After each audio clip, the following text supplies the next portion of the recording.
प्रभु में प्यारे मेरे श्रोताओं सबों को यीशु है। हम आज सुनेंगे बाल देवताओं के विषय में, परमेश्वर और बाल देवता के विषय में हम सुनेंगे। तो आज हम परमेश्वर कौन है और बाल देवता कौन है, परमेश्वर का काम क्या है और बाल देवता का काम क्या है, परमेश्वर में क्या है और बाल देवता में क्या है। तो आज हम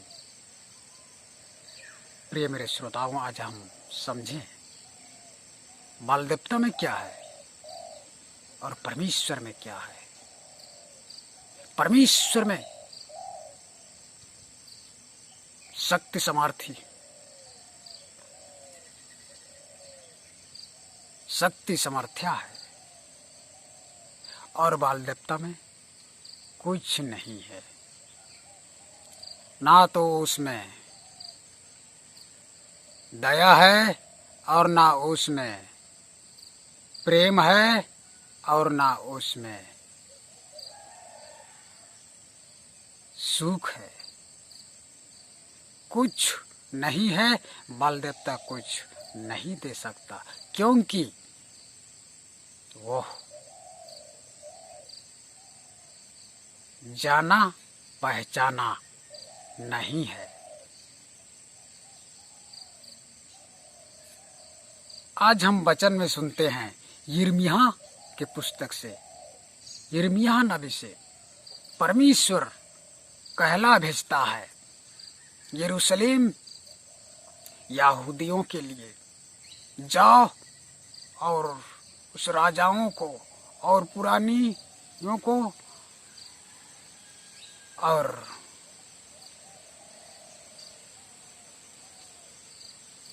परिचिनों को जो उन्होंने करते हैं। यहूदा आज परमेश्वर को खो चुका है।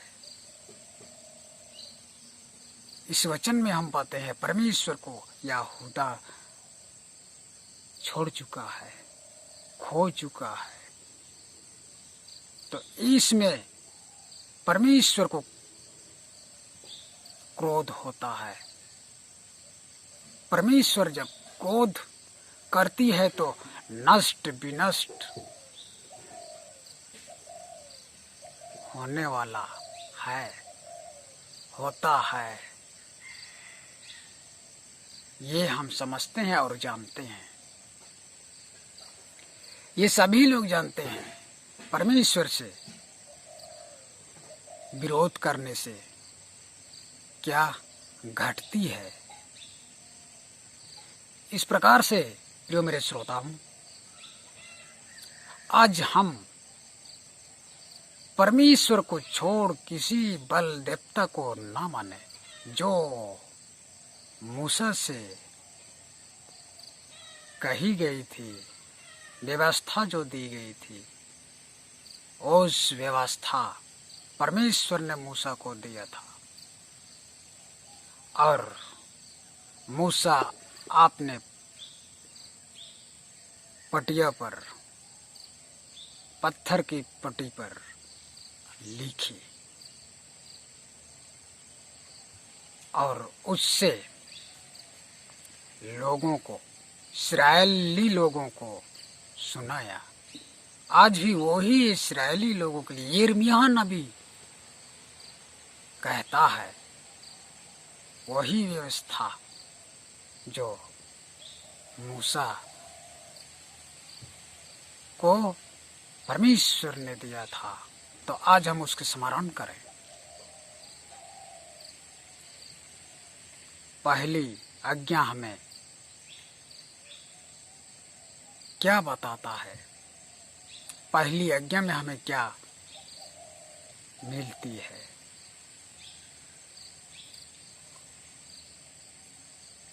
प्रभु अपने परमेश्वर को छोड़ किसी दूसरे को ईश्वर मत मान। तो यहाँ हम लोग जब परमेश्वर को मानते हैं तो उसको छोड़ के दूसरे को, किसी दूसरे को, किसी बनाए हुए मूर्ति को, कुछ भी बछड़े या और कुछ भी, किसी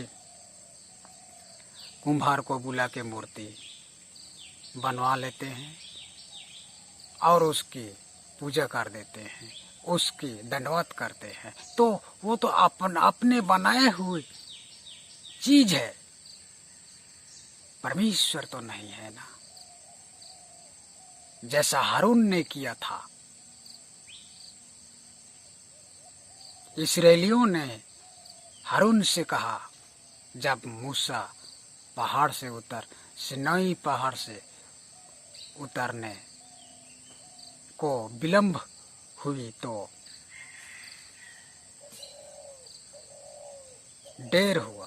थोड़ा देर हुआ,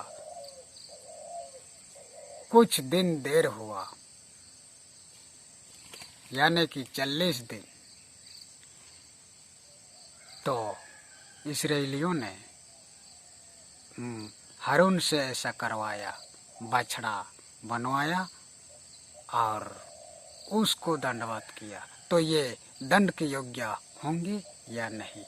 पर व्यवस्था जब उन सबों के सब पहुंचा तो मूसा के द्वारा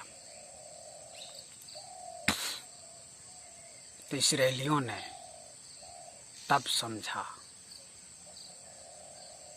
और यहाँ हम भी आज जानना होगा कि बल देवता किसी अपने बनाए हुए मूर्ति पर दंडवत न करे, क्योंकि उसमें कुछ नहीं है, ना उसमें से आशीष मिलती है, ना दया, ना करुणा, ना सुख, ना चैन। तो जहाँ हमारे लिए सुख, चैन और करुणा है और आशीष है, सामर्थ्य शक्ति है, तो उससे हम माने। तो हम पहली आज्ञा को मानते हैं। तो आज हम ये वचन सुना और इसमें परमेश्वर हमें आशीष दे। आमीन।